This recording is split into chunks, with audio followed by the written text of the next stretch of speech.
What is up, everyone? In the trenches, back again. AFC East this time. Cam Newton just got signed by the Patriots. We're going to get into it. We're going to break down the whole division, give you our rundown on what we think is going to happen, who needs to step up, who needs to play better, and let's see where it goes. Box, what's up, man? How are you? Good, man. I'm fantastic. Had a little bit of a tough day, but hey, don't we all? It's Monday. Here's to Monday. Yeah, Monday. And bringing on to the team, Coach Kelly. How are you, man? Introduce yourself. Hey, everyone. I'm Coach Kelly. I'm new to the podcast. I'm glad to be here, and we're gonna see where we go from here. Sweet. Let's get this going. AFC East. What do we got? We got Jets in fourth place. I think we're going to start with the bottom, work our way up.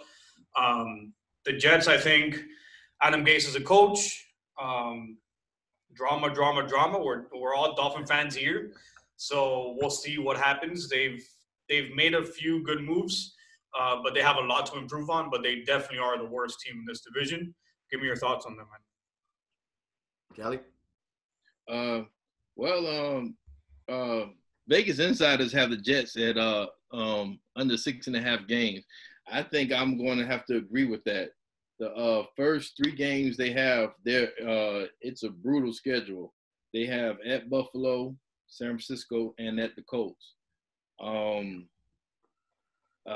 They have made no significant offseason improvements to their team offensively. Adam Gase, he's the coach. I kind of think with these first 3 games coming out, if the Jets were to get hammered, these first 3 games, the locker room is going to implode, and Adam Gase might be out of job. Okay. Yeah. I mean, it could be. I don't know how much his contract. How do we know how much he signed? I think they got him for like 5 years. I think he's like on his 3rd year.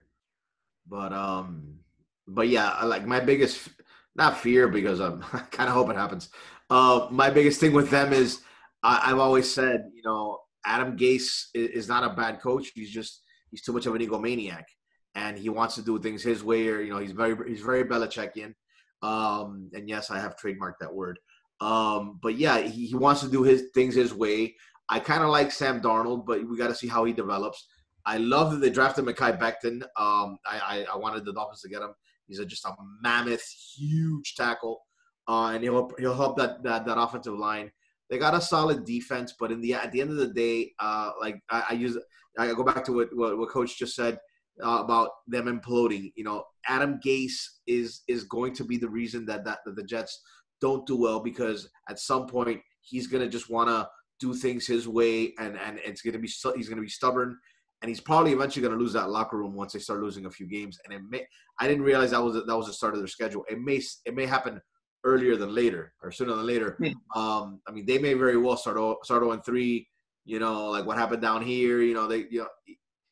He's just at some point. I think he's going to lose that locker room, and this might be his last year there. Yeah. I can see that happening. I think he's a good coach. When he left the Dolphins, I did not like that he signed with the Jets, because I thought that maybe in the Jets he would figure out the whole ego issue that he has. But it doesn't seem like they're getting much better. I like Donald, and Le'Veon Bell, obviously, when he was in Pittsburgh, was an absolute beast. We haven't seen that Le'Veon Bell. Yeah. But do we see him this year? Does Darnold become a better quarterback? And does the locker room implode is really the main issue. Like Coach said, they didn't really do much in the offseason, so it's pretty much going to be the same as last year. All these guys have to step up, and they have to play better as a team. If they don't, it might turn into a disaster real quick. Yeah. And then that's pretty much the Jets. There really is not much to talk about. Those first 3 games are pretty brutal. And then obviously you play Pittsburgh. You play the Patriots twice, you play the Bills twice, which probably won the division and by far is one of the best teams in the AFC. I have them in the AFC Championship game. So it's a rough 2 games, and then something has to happen. Something has to give. Either coach has to get out, rebuild all over again, or, I don't know. That's going to be up to them. Also, I think that Sam Darnold, I would love to see him develop under Gase, if Gase is in fact the quarterback whisperer that he claimed to be. Because I did like Darnold coming out of college. I thought he needed one more year in college. I think it came out a little bit, I think 1 year too early. So he's got the tools to get better under the right guidance. I don't know if that's Adam Gase, but he does definitely have the tools to be a very good quarterback. And he showed flashes of it last year. Now it's a matter of, if Gase manages to do it the right way, and him and Darnold do tend to click, maybe Darnold can, progress under him. But if it doesn't, then it's just going to stunt Darnold's progress and eventually, blow everything up, which is probably going to happen.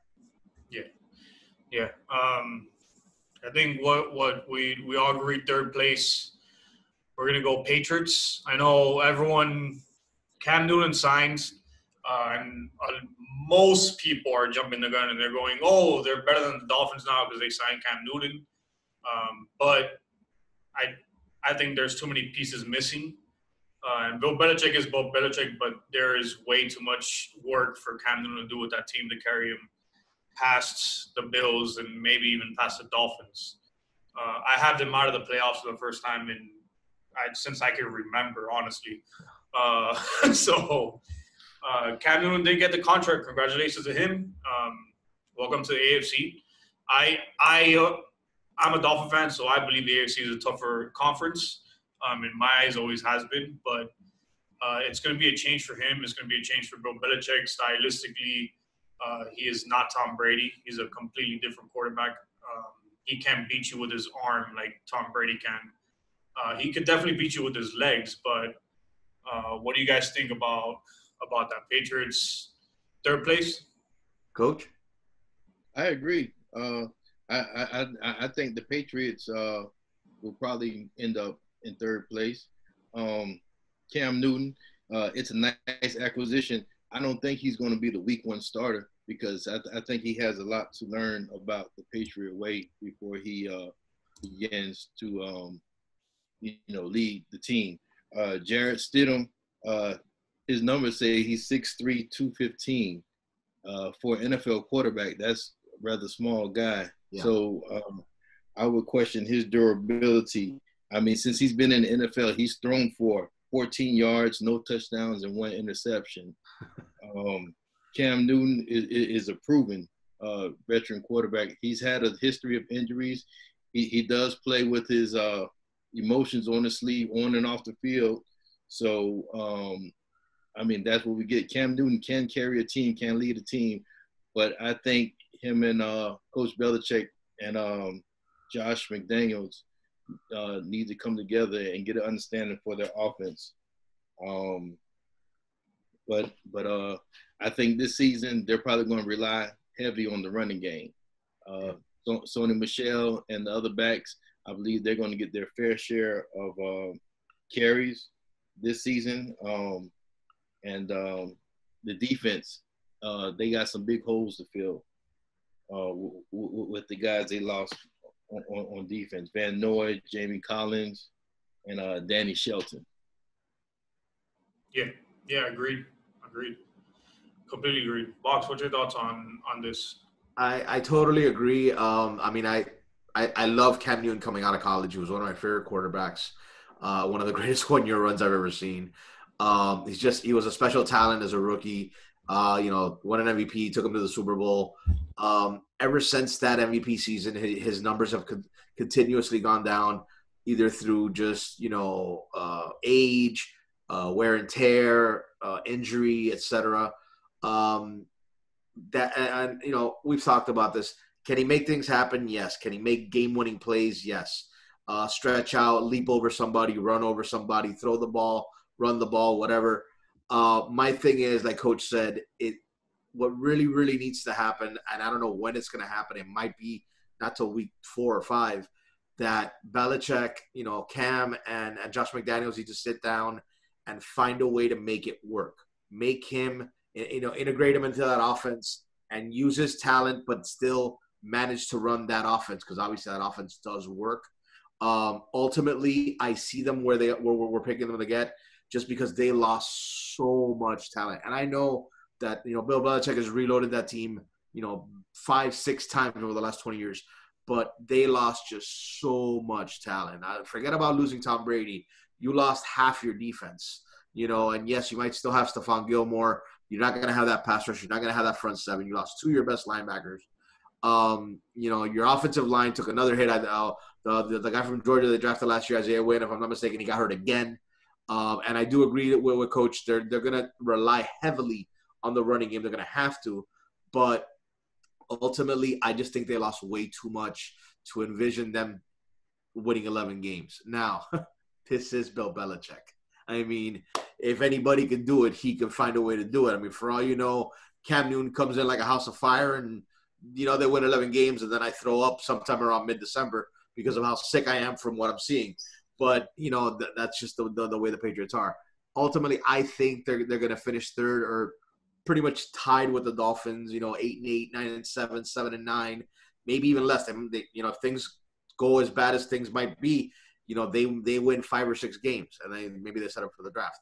I do like Cam Newton. I thought it was a smart signing for them, and I thought it was a smart signing for him, because even if things don't work out, it's a 1-year deal that he can max out the $7 million.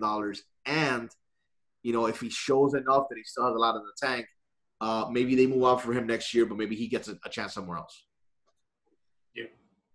I think it's a good signing for both sides. Like you said, Cam Newton gets to play for maybe a bigger contract the year after. He's pretty much at this point, I don't want to say he's playing for his career, but he definitely is playing with playing for one more big contract. a monkey on his back, and he really does have to perform to a level where another team could look at him, or the Patriots look at him and go, look, maybe we don't draft a quarterback and we just keep you and we give you a bigger contract.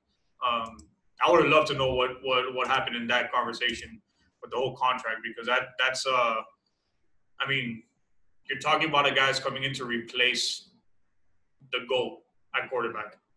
So, and we all know that Cam Newton had high hopes for where he wanted a contract. So I'm sure they had to meet in the middle somewhere. And as a Dolphin fan, you're kind of scared. You're going, me and Box talked earlier. McDaniels had Tim Tebow, I believe, right? We said Tim Tebow. When he was in Denver, he had Tebow. A few games with Tim Tebow. And Cam Newton, I think, is better than Tim Tebow. So, I mean, so I still don't think he has a talent. I'm not a big Edelman fan. He lost Gronkowski. He does have the running game, but the defense is definitely going to take a step back because they lost a lot of people. And they ended up first last year, but they're going to be middle of the pack defense, and their offense ended middle of the pack, and we'll see what they could do. I don't think much is going to happen. I think they won a few games, but that's about it. The schedule now, they go Dolphins, Seahawks, Raiders, Chiefs. And then they go Broncos, 49ers, Bills, Jets. I mean, the beginning of that schedule that's a rough schedule.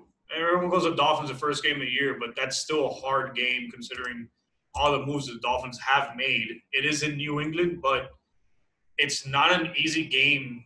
If you look at it, it's the first time we're going to see Cam Newton on the field as a Patriot, and they're pretty much have to figure it out. So the Dolphins have a chance to take that game, definitely. Right. Yes. Yeah. And on to our team, the Miami Dolphins. Everyone's like, I'm going to turn off the episode now. The Dolphins didn't end up taking Tua. They got their quarterback. We've been longing for a quarterback for a very long time. What do you expect from him? Are you excited to see him play? Is he going to sit out this year? I think they should sit him out this year, but I guess we'll find out. Yes, Chef. I agree. I kind of think Tua might just need to sit back, rehab, just let those joints rest for a season where he's not a starter. I mean, this guy on every level he has played, he has been successful, a very dominant winner player. Um, he, he's a great guy, but just Dolphin fans, we have to be patient. There's a process to this, and every year we're taking a step to get better. But this season, just let Fitzmagic just carry the team for most of the season. If he comes in, let Tua maybe finish the last 4 games of the season, and then we could take that and measure that going forward. What do you think about Rosen? I mean, I'm big on Rosen. We've talked about him a few times. What do you think about Rosen? Do you think, I mean, are people just waving the flag on him? Or are they just giving up on him? What's going on there? What do you think's happening? I think Rosen was a good deal, contract and cap wise, for the team, but Rosen as a player, I kind of think he was a little bit more hype than what he's putting out. I was never really too big on Rosen. For some reason, I've always liked Fitzpatrick. Yeah. He's definitely fun to watch. I'll tell you that much. Yeah, he's very fun to watch, and he's a good quarterback. I mean, he in Tampa had that huge year, which led him to get signed by the Dolphins, and they brought him down here, and with pretty much a bunch of no ones. I mean, Devontae Parker had his best year with Fitzmagic last year. Yes. Yes. So he obviously knows what he's doing, and he's a veteran in the locker room, which is, I think, the most important thing for a team that's rebuilding with a new coach. And it's the first time he's a head coach. So I think a quarterback like that is very important, especially if you draft a guy like Tua that has the sky's the limit for him. He's a very important part of the team. And I believe that the Dolphins receiver core is very underrated. Yes. Us as Dolphin fans, I mean, we can go through the receiving core and say Preston Williams. I mean, he has a tremendous upside. Albert Wilson, Jakeem Grant. I mean, the entire receiving core, they're veteran receivers, either second season or higher with years of experience in the league. I think they're real strong at that. Of course, our defense, the Dolphins' defense is going to surprise people this season, I believe, with the free agent signings and just the rookies coming in, learning how to play up under Coach Flores. I think the Coach Flores system and those young players are going to succeed and open some eyes to several teams in the NFL. As we talked with the Patriots about that Week 1 game, I really believe with the quarterback position possibly being up in the air with the Patriots, the Dolphins can go to New England and sneak a game and come out with that victory in New England in Week 1. Yeah, I agree. Their schedule, the Dolphins' schedule looks like they start, like we said, they start at New England, then they go to Buffalo, they get Buffalo at home. That is, Buffalo's the best team in the division, and they're going to be one of the best teams in the AFC. They're definitely, they won the division to go to the playoffs, obviously. So they're going to turn some heads, and they've been building some steam. So that's a hard Week 2 matchup, considering all the facts that we've seen before. But it is at home, and the Dolphins maybe if they have almost a perfect game, I think they have to have it to beat Buffalo Week 2. And you start 2-0, and after that, it's their schedule is not super tough. I think their hardest stretch comes right after that. It's Jacksonville, Seattle, San Fran. Then you get Denver, Chargers, Rams, Arizona. That's by far the best stretch, the hardest stretch of the season. Yes. And if they could survive those first few games and walk out of the first half of the season with, let's say, 6, 7, then we're talking definitely a war, maybe in the battle for the wild card, and they'll be in the mix. I believe so. I think Vegas has the Dolphins with an over/under 6 games. I think I'm gonna take the over with the 6 wins for the Dolphins. Oh, yeah, I'm betting also on that. Over 6 games for sure. Yeah, and they the sports books in Vegas have the Dolphins to finish for them to finish third. It's like a +195, And I think I'm taking Vegas money on that, and I'm gonna put my money up with that plus 195 on that also. Yeah. I'm buying a new house off of Vegas for the Dolphins this year. Definitely. On the Miami Dolphins. Thanks, Dolphins. Finally paid Definitely. off to be a fan. It depends up. Finally. Box, what you thought, man? You've been quiet about the Dolphins. Get your First words. and I know you're foremost, I think it's after 25 to 35 years of utter heartbreak, repeated heartbreak with the Dolphins. I will say that the number one thing about the Dolphins right now that gets me incredibly excited is Brian Flores. Brian Flores to me is wow. Like, I mean, I haven't played football in about 30 years. I want to run through a wall for that guy. I mean, I love Brian Flores. What he showed, his ability to coach last year, because, I mean, they fielded a squad that they gutted the team. They literally pulled guys off the street and threw them out there, and they managed to win 5 games. They went out. You know, I read a stat where between the draft and the free agents that they brought in, they had like 33 new players, and all, you know, some of them really, really highly touted players. I'm dying to see what he's going to do with just an influx of talent like that. No, not all of them are going to hit. No, not all of them are going to just explode and be great. But a lot of them are going to hit because they are, you know, they do come very highly recommended per se. So I'm very excited about Brian Flores, and I'm extremely excited about Tua because I saw him play in college from his first game to his last, and other than his repeated injuries, which is what dropped him to us, let's be honest. If Tua is healthy, he does not get past the number 1 pick. He was that good. I saw him play in college, and yes, the quarterback position is very tough to coach and to decipher who's going to make it as a pro. That guy was so precision, pinpoint passing. You know, every game he played, he was just amazing. I hope to everything alive that he stays healthy because he could really turn this franchise around.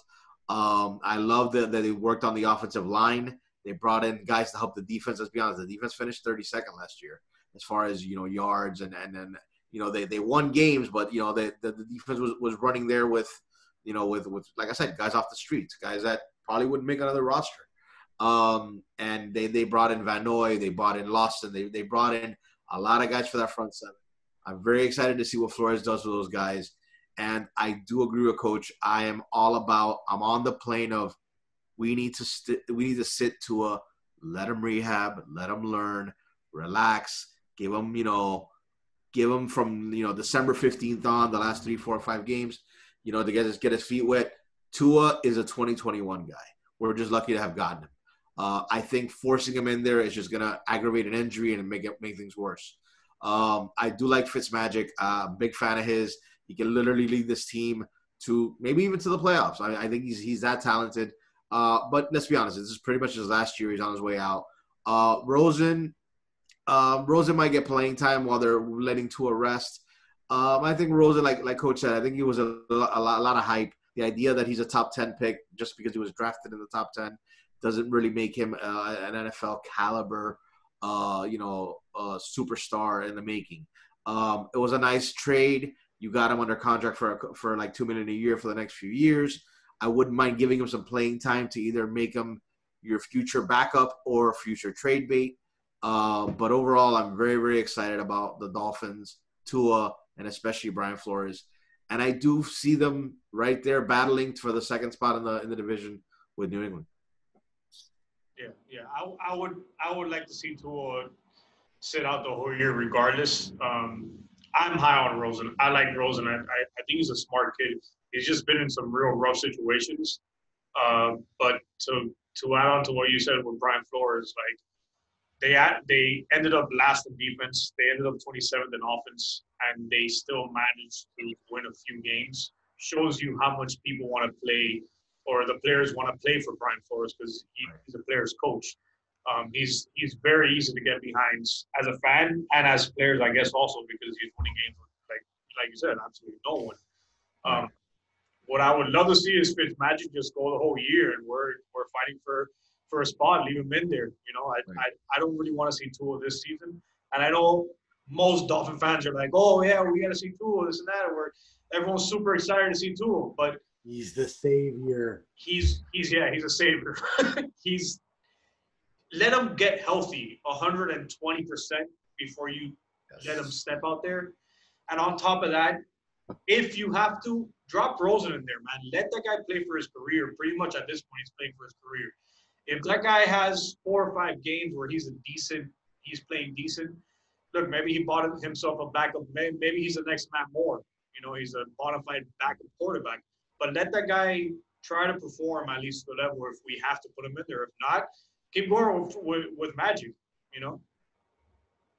That's the way I see it. Agreed.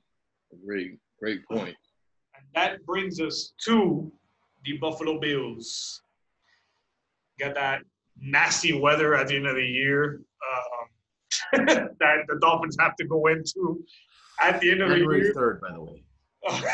So let's get started with this. They, on defense, ended third, 2 spots right behind the Patriots. What has to improve in that team by far is their offense. Their offense ended 24th. I don't know much about them. Like, I don't know the numbers off the top of my head, but it's probably turnovers. Maybe they just got into they couldn't figure it out. I know Singletary had trouble with the ball. He was fumbling a lot. I don't want to blame it all on that guy, but Josh Allen is the man here, and he has to perform to a level and take him to that next level. Do we see Josh Allen take the Bills to the next level this year? Any of y'all? Kelly, coach. My bad. How you feel about Josh Allen, coach? Josh Allen, I mean, he's a guy coming out of college, I mean, with some great expectations for possibly being, if not an NFL elite, a longtime starter in the NFL. I believe he has he has some upside. His stats last year, they weren't the best, but they are solid stats going forward. He threw for like over 3,000 yards, 20 touchdowns, 9 interceptions. I mean, pretty good for a guy in Buffalo. The O-line, I think they're starting to gel in Buffalo. They're coming together, and it's Josh Allen needs that protection, that time. The acquisition of Stefon Diggs. Stefon Diggs to me is kind of a hit or miss guy. You would kind of think that when he was in Minnesota, it was almost a keys to the Ferrari type offense, but Stefon Diggs didn't really put up those type numbers in Minnesota. Yeah, it was Thielen. Thielen was putting up bigger numbers than Diggs, I think. Yeah, definitely. And so Diggs, I mean, he comes to Buffalo with expectations of being able to, I guess, stretch the field and open up that offense. So that's kind of my synopsis. I think Allen is a good, maybe second tier quarterback. I think I do agree, he will be able to lead the Buffalo Bills to a possible AFC East championship. Yeah, I think we all agree that they're just the most talented team in the division, and it's not to take credit from them. They are the most talented team right now. Right. But all I gotta say is don't slip up, because the Dolphins are right on your tail right now, and they're not even halfway through the rebuild. So they've really, and the Patriots, it's going to be an interesting season because we haven't seen another division. I believe the Dolphins were the last team to win the division. No, the year they made the playoffs, right? 2008. Yeah. So it's been 11 seasons of Patriots. Yeah. Boggs, what do you think about Josh Allen? Do you think their draft? I'll be honest with you. I don't know what to think about Josh Allen. I am so torn on this kid. Buffalo overall, I love their coach. He's extremely well coached. Tough defense, good line. You know, Singletary. They drafted Zach Moss out of Utah. You know, they're going to run the ball. Josh Allen has the ability to make things happen with his feet. You know, good in the pocket, good scrambling out of the pocket, has ripped the Dolphins' hearts open in all 4 games he's played against them. Tremendous cannon arm. The thing about Josh Allen, and one of the reasons that their offense stalled consistently, is his short and intermediate routes. Maybe he's got too much juice on that cannon. Maybe he just doesn't have that accuracy, or he hasn't developed that accuracy. But there was a lot of times where drives would stall because he just couldn't hit the receiver out of the backfield down the sideline. He overthrew him. He threw it too far, threw it too high. And that short and intermediate passing game, he's got to get down. I mean, I like the fact that they brought in Stefon Diggs. I think they gave up way too much for him. So maybe they don't feel it this year, but I think going forward, their lack of draft picks might hurt them in the future. And like Coach said, I like Stefon Diggs. I think he's a very good player. But at the same time, in that offense of Minnesota, he should have put up ridiculous numbers. And when you really look at it, other than that Minnesota miracle that they had in the playoffs, he really didn't have spectacular. He had good numbers, bordering on great numbers, but not spectacular numbers for the fact that he's a pass catching, very, very fast. You know, he can catch 100 balls a year. Now in this offense, he can make things happen, but again, it comes back to Josh Allen. They could run the ball as well as they want to run it. They have the weapons. Their defense can play well, and, you know, they could win 10, 11, 12, 13 games. But they're only going to go as far as Josh Allen's development in that short and intermediate passing game is going to go. Like I said, other than when he played the Dolphins, because when he played the Dolphins, he looked all world. He looked like Steve Young out there. But when he doesn't play the Dolphins and those short and intermediate passes don't get completed and drive stall, they lose games, which is why they ended up, I think, 10-6. Whereas with a slightly better quarterback, they probably could have finished 12-4, 13-3. I do think they're definitely talented enough to win the division. I do think they're definitely talented enough to get through the playoffs. They're going to be a very hard out because they're a very tough team. They're a very well-coached team. But again, I keep harping on this. It's going to go back to Josh Allen and his development.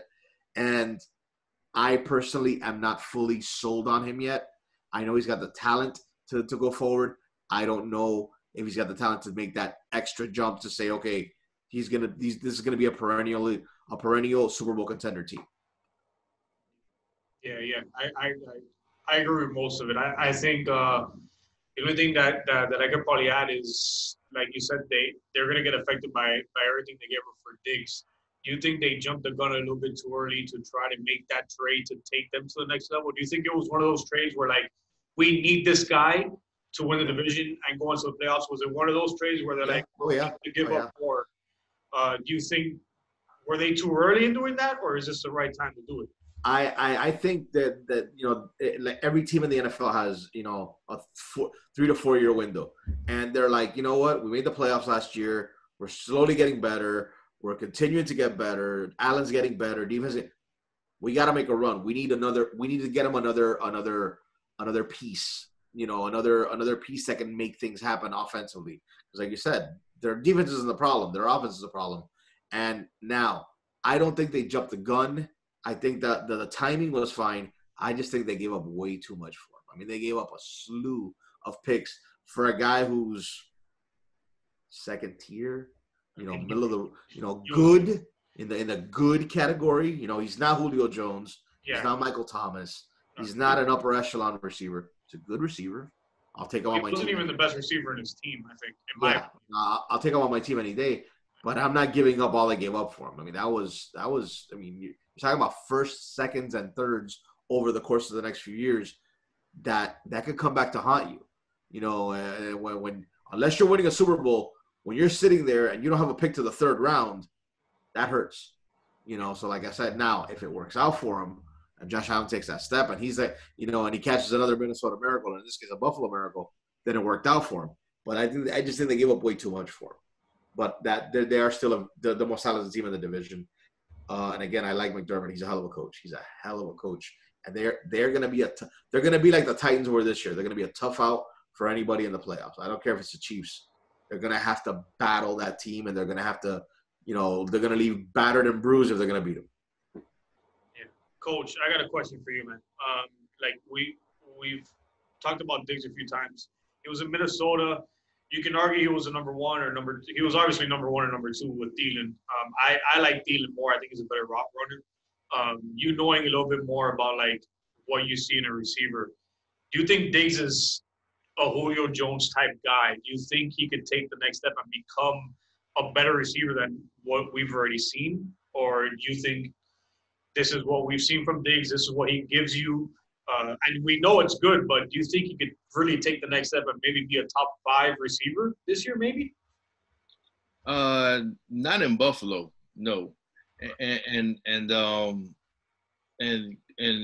as we know, I mean, the weather in Buffalo gets rough early in the season. So you can say October, it's windy up in that part of New York, and you know, deep balls and all of that stuff. It doesn't really pan out too much. Kind of, I'm in agreement with what you all said, where I think they reached too far to gain them. This year, it was a great draft class for receivers. They could have addressed the issues, and even like what the box said, those receivers to run those intermediate routes, they could have picked up a receiver or two to help address that and to help the quarterback in Buffalo, Allen. But to answer your question, top 5 receiver, I don't see Diggs doing it in Buffalo. Not at all. Neither do I. I like Diggs.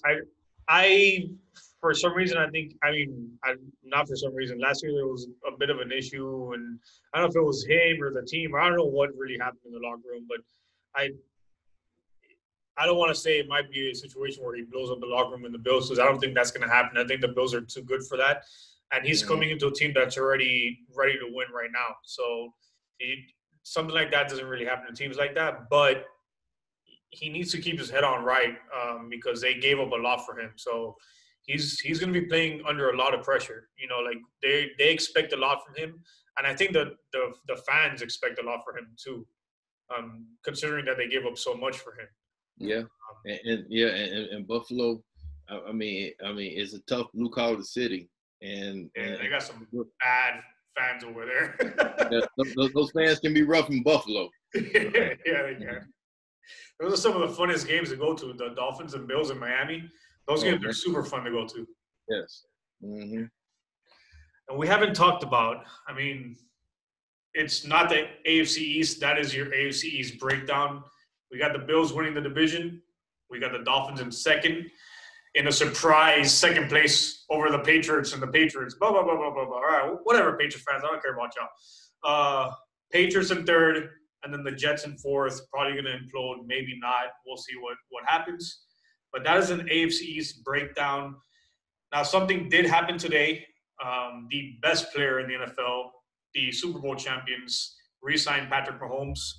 What do y'all think? Was it the right deal? We all know he's worth the money. He is the best player in the NFL. How smart was it to give him such a big deal? Box. Coach? Or coach. A 10-year deal puts Patrick Mahomes at a good age for an NFL quarterback. By the time he's finished with his contract, if he reaches the end of his contract.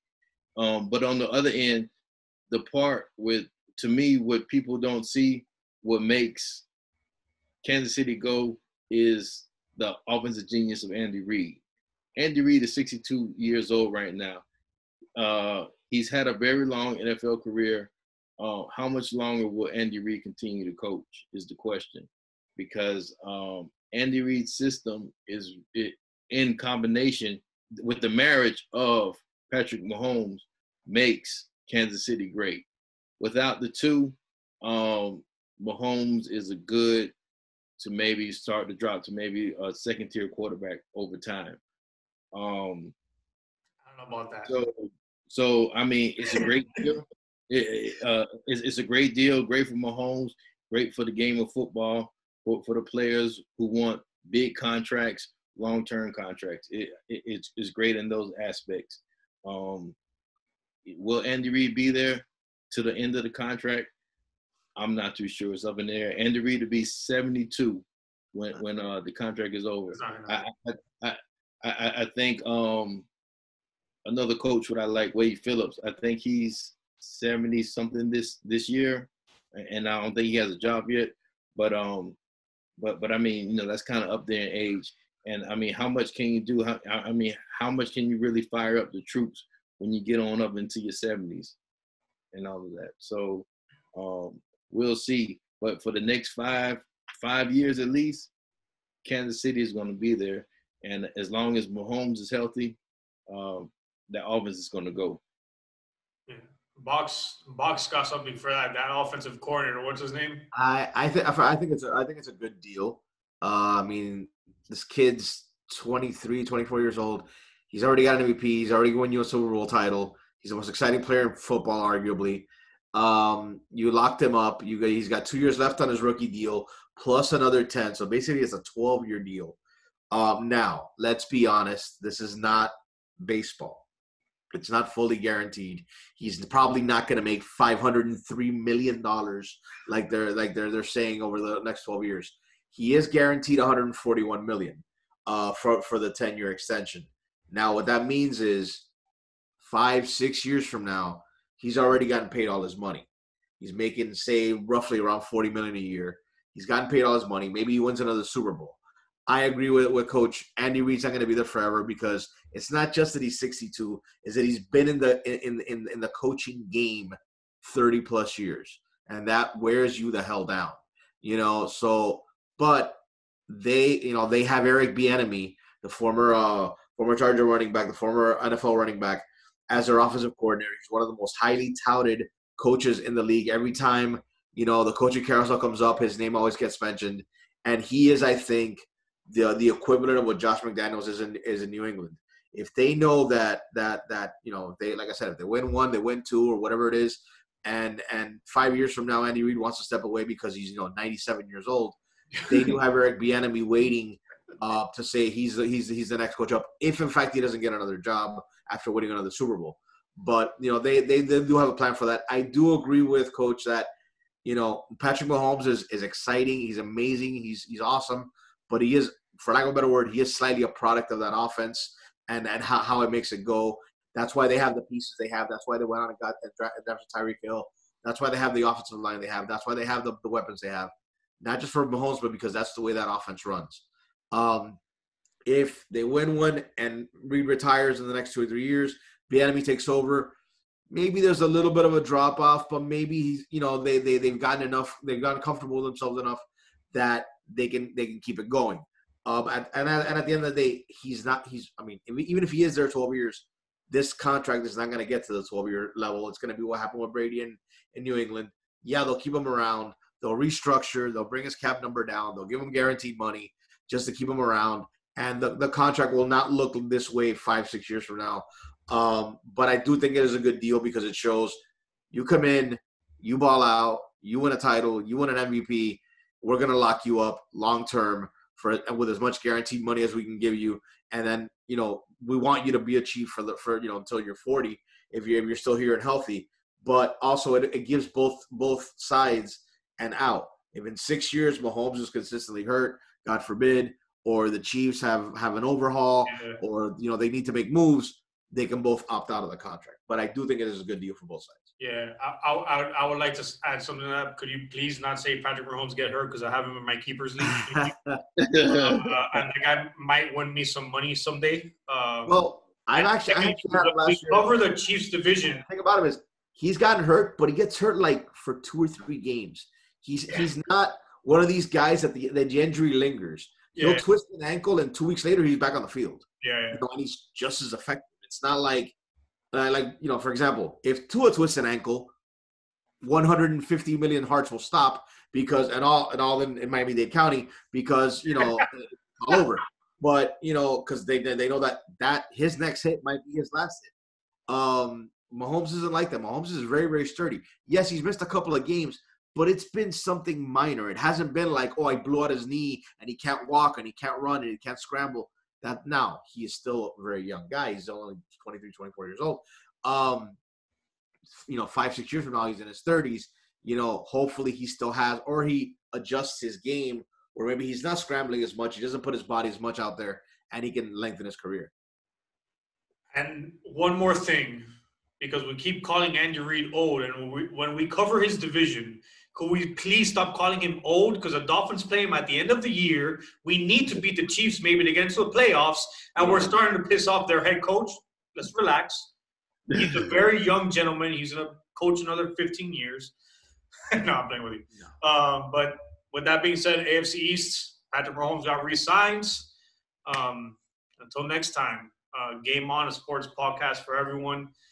Big shout out to Danny on Fight On and Raul. They covered today Usman and Masvidal, a big fight coming up, and he's a Miami boy too. Masvidal is a big Miami boy. He's already talking, man. He's already on Twitter talking. I read him today. Yeah. I'm super excited for that fight. But with that being said, guys, good night. Thank you so much for joining. Thank you, guys.